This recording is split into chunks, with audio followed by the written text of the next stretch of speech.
Good morning, Clearbranch kids. It's the very beginning of a brand new month, and that means that we have a whole new theme and a whole new focus.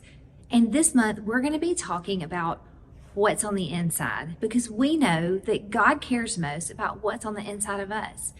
And when the way that we act and the way that we think, the way we are on the inside matches how we act and the way that we show love on the outside, well, that is integrity. And that's our focus for this month. So for today's story, there's two different pieces of scripture, and I'm not going to read them to you here today, but you might want to look them up with your parents later. The first is Luke 6:43 through 45, and John 15:1 through 17. Now, during the time of this story, Jesus was still on earth. He was traveling all over, teaching and preaching and healing. In everything that he said and did, Jesus showed to everyone around him what God is like. And over, he pointed out and tried to help people understand that it's what's inside of us that matters most to God. And at this point in his ministry, Jesus had chosen 12 people, 12 disciples, to be his best friends and his closest co-workers in all the work that he had to be doing. And then he had spent some time alone in prayer, and he had just returned and found himself surrounded by people who wanted to hear him and who were hoping to be healed. Now, Jesus did heal people, but he also knew that more than their physical bodies, people's hearts needed to be healed. And so he spent some time that day teaching to them.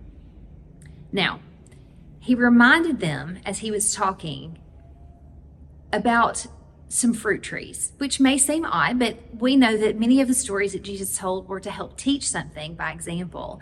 Not necessarily was he really talking to him about fruit trees. So what he told them is that he reminded them that a good tree isn't going to bear bad fruit, and also that a bad tree is not going to grow good fruit, and that you can figure out what kind of tree it is by looking at the fruit that it grows. After all, you're never going to be able to pick an apple from a lemon tree. But what he was trying to teach them is that if they were healthy on the inside, if they had stayed connected to Jesus, if they were truthful, if they were keeping in close contact and showing Jesus' love, then good things were going to come out of them. And it's the same for us. Who we are and how we're doing on the inside will always show up in our words and actions. But if we're not connected to Jesus, if we're not truthful on the inside, then our words and actions on the outside are not going to be helpful or kind or truthful or loving either.